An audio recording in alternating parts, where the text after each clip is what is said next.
Welcome to campus connect. আজকে আমরা বর্ধমান বিশ্ববিদ্যালয়ের ডিস্টেন্সে বিএডে ভর্তির বিষয়ে আলোচনা করব। মূলত বর্ধমান বিশ্ববিদ্যালয়ের বিএডের অ্যাডমিশন দীর্ঘদিন বন্ধ ছিল ডিস্টেন্স মোডে। সেই বিএডের নোটিফিকেশান প্রকাশিত হয়েছে।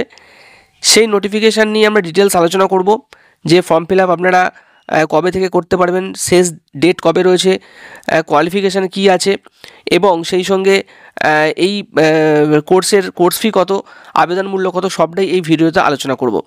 যারা চ্যানেলে নতুন আছেন চ্যানেলটা অবশ্যই সাবস্ক্রাইব করবেন, আর বন্ধুদের মধ্যে ভালো লাগলে চ্যানেলটা অবশ্যই শেয়ার করবেন। তো চলুন দেখে নিই আমরা ডিস্টেন্স মোডে বর্ধমান ইউনিভার্সিটির বিএড অ্যাডমিশনের যে নোটিফিকেশন বেরিয়েছে সেখানে কী কী রয়েছে।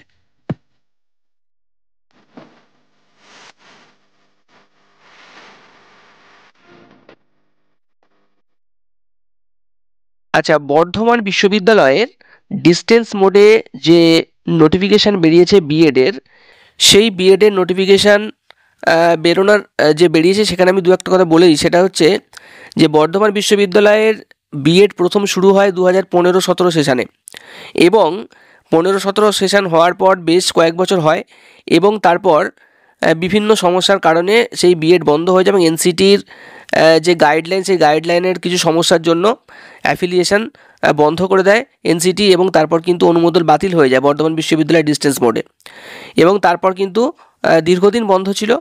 এবং এই 2025-27 সেশনে বর্ধমান বিশ্ববিদ্যালয়ের অধীনে ডিস্টেন্স মোডে বিএডের নতুন করে কিন্তু আবার নোটিফিকেশান বেরিয়েছে। এবং যে নোটিফিকেশান বেরিয়েছে, চলুন আমরা কথা না বাড়িয়ে ডিটেলস নোটিফিকেশানে যে জিনিসগুলো রয়েছে সেটা আমরা একদম বাংলা টেমপ্লেট করে দেখিয়ে দিচ্ছি, যে এই নোটিফিকেশানে টোটাল যে ডিটেলসটা রয়েছে সেটা কী কী রয়েছে। দেখুন, প্রথমে বলা হচ্ছে যে অনলাইন আবেদন শুরু 16 জুলাই 2025 থেকে, অর্থাৎ অলরেডি কিন্তু আবেদন শুরু হয়ে গিয়েছে। 16 জুলাই 2025 থেকে আবেদন শুরু হয়ে গেছে, এবং আবেদনের শেষ তারিখ হচ্ছে 24 আগস্ট 2025। এবং দেখুন ব্র্যাকেটের মধ্যে লেখা আছে ফাইন ছাড়া, মানে আপনি শুধুমাত্র আবেদন মূল্য দিলেই কিন্তু আপনার এই ফর্ম ফিল আপ হয়ে যাবে। এবং যদি আপনি ফাইন দিয়ে করতে চান, অর্থাৎ 24/8/2025 পরেও যদি আপনি ফর্ম ফিল আপ করতে চান, সেক্ষেত্রেও কিন্তু ইউনিভার্সিটি একটা সুযোগ দিয়েছে। সেটা হচ্ছে 25 আগস্ট 2025 থেকে 31 আগস্ট 2025 পর্যন্ত ফাইন দিয়ে কিন্তু আপনি ফর্ম ফিল আপ করতে পারবেন। আচ্ছা, এরপর হচ্ছে অত্যন্ত গুরুত্বপূর্ণ একটি জায়গা, সেটা হচ্ছে ভর্তির আগে কিন্তু প্রত্যেককে ইউজিসি ডিইবি রুলস অনুযায়ী এবিসি আইডি ও ডিইবি আইডি তৈরি করতে হবে। এই নিয়ে আমি একটি ডিটেলস ভিডিও, যদি আপনারা বলেন আমি তৈরি করে দেবো, যে কীভাবে আপনারা ইউজিসির গাইডলাইন অনুযায়ী এবিসি আইডি এবং ডিইবি আইডি তৈরি করবেন, কারণ এই দুটো আইডি ছাড়া কিন্তু ফর্ম ফিল আপ করতে পারবেন না। কারণ এখন ইউজিসি রেগুলেশন অনুযায়ী যে সমস্ত কলেজগুলো চলে, প্রত্যেকটা কলেজেই কিন্তু এই এবিসি আইডি এবং ডিইবি আইডি তৈরি করা কিন্তু বাধ্যতামূলক। আচ্ছা, এরপর হচ্ছে এবিসি আইডি ও ডিইবি আইডি তৈরির সময় যে ইমেল এবং ফোন নম্বর দেবেন, সেটি কিন্তু আর পরিবর্তন করতে পারবেন না। কেন সেটা আমি পরে বলছি। যেটা দেবেন একদম পুরো পার্মানেন্ট ইমেল আইডি এবং ফোন নাম্বার যেন থাকে, কোনো রকম পরিবর্তন কিন্তু পরে করা যাবে না।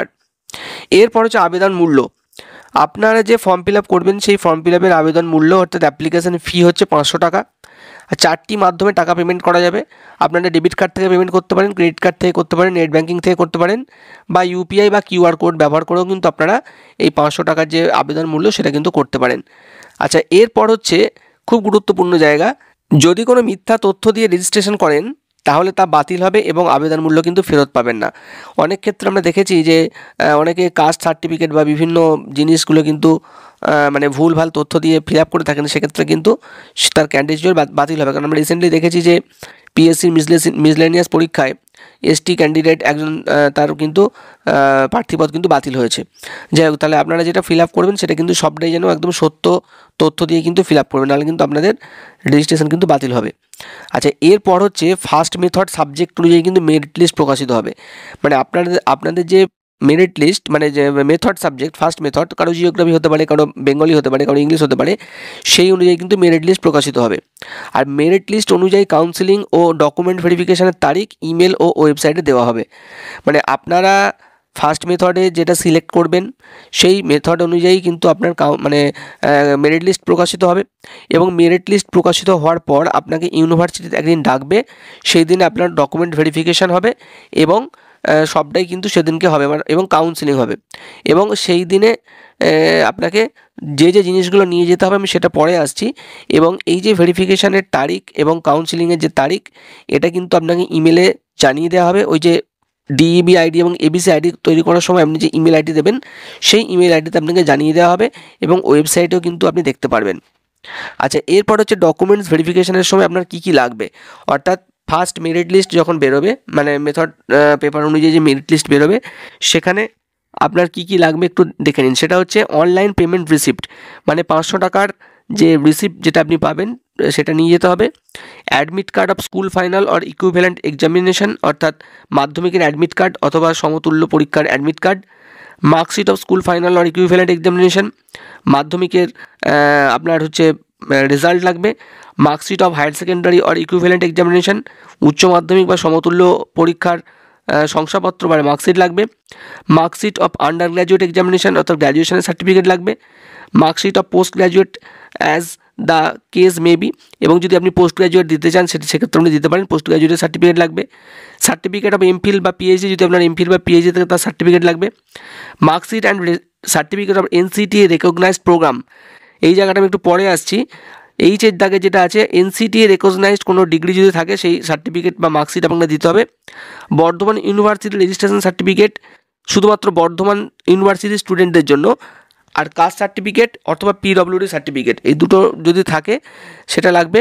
আর কি লাগবে সেটা হচ্ছে joining letter and experience certificate for in service candidate. In service candidate যারা থাকবেন তাদের জন্য জয়েনিং লেটার এবং এক্সপিরিয়েন্স সার্টিফিকেট কিন্তু লাগবে। আধার কার্ড লাগবে আর এবিসি আইডি লাগবে।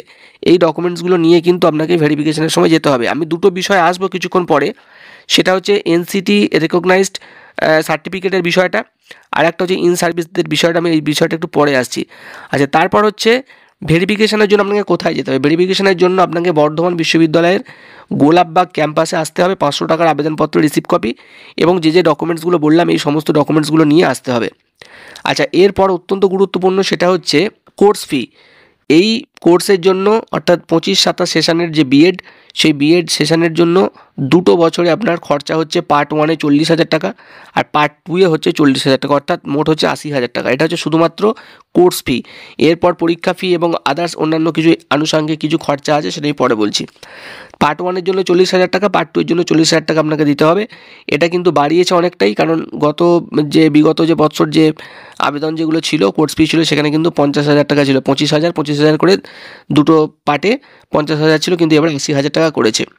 আচ্ছা, অ্যাডমিশনের সময় যেগুলো লাগবে, সেটা হচ্ছে application form, online payment receipt copy, both registration and admission, admit card of school final or equivalent examination, marksheet of school final or equivalent examination, marksheet of higher secondary or equivalent examination, marksheet of under graduate examination, marksheet of post graduate examination, certificate of MPhil PhD, marksheet of and certificate of NCT recognised programme, BU registration certificate, caste certificate অথবা PWD certificate, joining letter and experience certificate, Aadhaar card R ABC ID. মানে আপনি আপনার method subject অনুযায়ী merit লিস্টের সময় আপনি ভেরিফিকেশনের সময় যে যে জিনিসগুলো দিয়েছিলেন সেই জিনিসগুলো কিন্তু অ্যাডমিশনের সময় আবার লাগবে এবং সবটাই কিন্তু অরিজিনাল ডকুমেন্ট ভেরিফিকেশন কিন্তু হবে। আর যাদের মাইগ্রেশন সার্টিফিকেট জমা দিতে হবে, মাইগ্রেশন তাদেরই লাগবে যারা আদার্স ইউনিভার্সিটি থেকে এসে ভর্তি হবে, মানে আপনার লাস্ট কোয়ালিফিকেশান যে ইউনিভার্সিটিতে, সেই ইউনিভার্সিটির মাইগ্রেশন সার্টিফিকেট আপনাকে দিতে হবে। যদি আপনি বর্ধমান ইউনিভার্সিটিতে লাস্ট কোয়ালিফিকেশান হয় তাহলে আপনাকে মাইগ্রেশন জমা দিতে হচ্ছে না। সাপোজ আমি বলছি কেউ যদি মাস্টার ডিগ্রি করে থাকে বর্ধমান ইউনিভার্সিটি থেকে লাস্ট, এবং সে যদি বিএড করতে যায় তাহলে কিন্তু তার মাইগ্রেশন আর জমা দিতে হচ্ছে না। কিন্তু যদি কেউ নেতাজি ওপেন ইউনিভার্সিটি বা রবীন্দ্র ভারতী ইউনিভার্সিটি বা ক্যালকাটা ইউনিভার্সিটি বা অন্যান্য যে কোনো ইউনিভার্সিটি থেকে যদি সে লাস্ট কোয়ালিফিকেশান যেটা করবে সেইটার অনুযায়ী কিন্তু তাকে মাইগ্রেশন সার্টিফিকেট জমা দিতে হবে। এবং সে তারিখটা কত, 1 মার্চ 2026-এর মধ্যে, অর্থাৎ মোটামুটি এখন আপনি 8-9 মাস সময় পাচ্ছেন জমা দেওয়ার জন্য। জমা না দিলে কিন্তু পুরো অ্যাডমিশন কিন্তু বাতিল হবে, সেটা কিন্তু পরিষ্কারভাবে নোটিফিকেশনে বলা আছে।